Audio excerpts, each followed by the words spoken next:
The diner was buzzing with the low hum of conversations and the smell of freshly brewed coffee when it happened. A plate shattered, a gasp echoed, and for a second, everything stopped. A teenage boy in a bright blue Hawaiian shirt leaned back in his booth, sneering at the middle-aged waitress trembling beside him.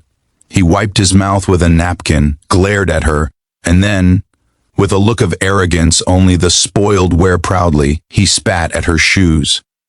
The hot sauce from his sandwich dripped across the table, mirroring the humiliation that painted her face. Behind the clatter of silverware and frozen stares, 10 leather-clad men in black vests turned slowly from their seats. Their patches read one thing that made everyone else lower their eyes. Hell's Angels. If you believe in kindness, second chances, and standing up for what's right, take a moment right now, like, comment, share, and subscribe to this channel. Because this story will remind you why empathy is still the greatest form of strength. Her name was Adeline, a woman in her late 40s who'd been working double shifts just to pay for her daughter's college books. The diner was old-fashioned, red leather booths, checkered floor, the kind of place that smelled like pancakes and memories. Adeline had seen all kinds of customers in her 20 years there. Truckers, locals, tourists, but never anyone who made her feel this small. The boy, whose name was Liam, came from money. His father owned half the dealerships in town, and everyone knew it. He'd swaggered in with a smirk, snapping photos of his food, and muttering how cheap places like this should be grateful for his presence. She'd smiled through his complaints, through his constant nitpicking, and even when he demanded to speak to the manager because his fries weren't golden enough. She'd smiled through everything because that's what life had taught her. You swallow your pride when you need to survive. But when he spat at her shoes, something inside her broke. Her hands trembled, her throat closed up, and she could only whisper, "I'm sorry," even though she'd done nothing wrong.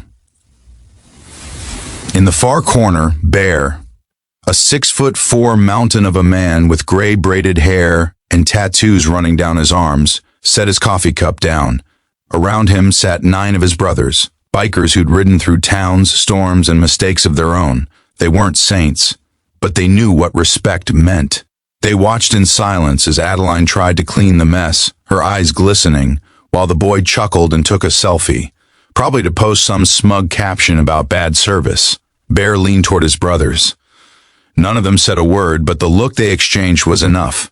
These men had seen fights, wars, and prisons, but nothing made them angrier than seeing someone kick down another soul who was already struggling to stand.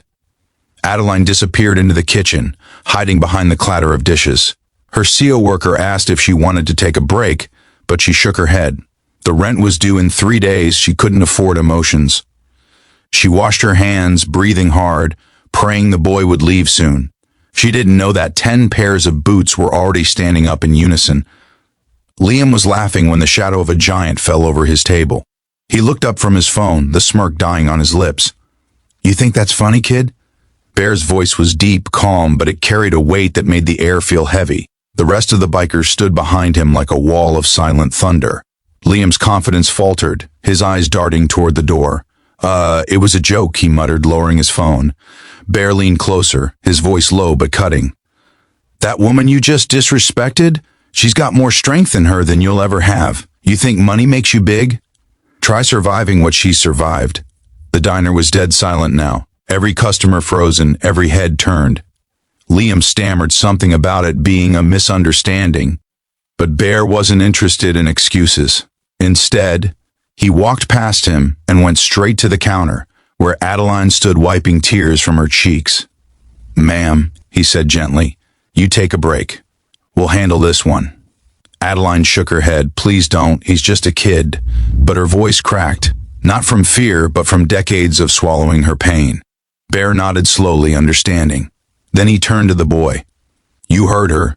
She says you're just a kid, so here's your chance to start acting like one worth raising." The other bikers surrounded the booth, but not to threaten him, to mirror the discomfort he'd caused. One of them, a broad man named Cutter, picked up the ruined sandwich and set it back down gently in front of Liam. "She made that for you. Apologize." Liam hesitated, looking around. Cameras were out. A few people had started recording. His pride screamed against it, but something about the eyes of those bikers told him this wasn't a game.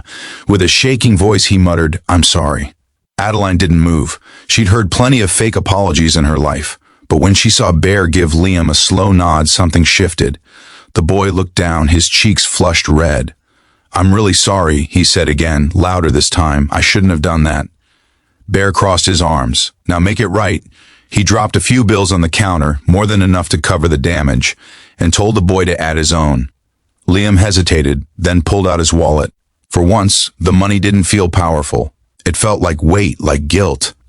After they left, the diner slowly filled again with the normal sounds of forks and laughter. But the air still carried something electric. Something had changed. Adeline sat in the break room, staring at her reflection in a cracked mirror. She wasn't angry anymore, just tired. But deep down, she felt something she hadn't felt in years, seen. Meanwhile, Liam walked outside, his heart pounding. The bikers stood by their motorcycles, the sun catching the chrome like fire. He stopped near Bear. "Why'd you care?" he asked quietly. Bear looked at him, a ghost of a smile under his beard. "Because once, I was you, and someone cared enough to make me see what I was becoming." That night, Liam couldn't sleep. The image of Adeline's tear-streaked face haunted him. The next morning, he drove back to the diner alone. He waited until the lunch rush died down, then walked in holding a bouquet of daisies, awkward, trembling, but determined. Adeline turned, surprised. "I came to say sorry, for real," he said, "and to ask if you'd let me work here for a bit. I need to learn what respect looks like." Adeline's lips parted in disbelief. But she saw something different in his eyes now. Not arrogance, but shame. She hesitated, then nodded slowly. "You can start by cleaning that same booth." Word spread fast. The rich kid washing dishes at the old diner became the talk of the town. The bikers dropped by once a week, giving him quiet nods of approval. Over time, Liam began to understand the world beyond privilege, how hard people fought for things he'd taken for granted. He listened to Adeline's stories, helped older customers carry trays, and stayed late without being asked. Months later, he didn't look like the same boy who'd spat in anger. He'd found something money couldn't buy, humility, and Adeline, who had once thought kindness was weakness, realized that even the coldest hearts could thaw when given a chance to change. When Christmas came, Liam showed up with his father, not to boast, but to help serve meals to those who had nowhere else to go. The bikers were there too, laughing and teasing him like an adopted brother. Bear patted his shoulder and said, "Told you, kid. Respect's the real currency." The night ended with Adeline smiling more warmly than she had in years. As she turned off the lights, she whispered to herself, "Maybe people can change after all." If this story touched your heart, please like, share, and subscribe. Not just for the story, but for every person who's been hurt and found the strength to forgive.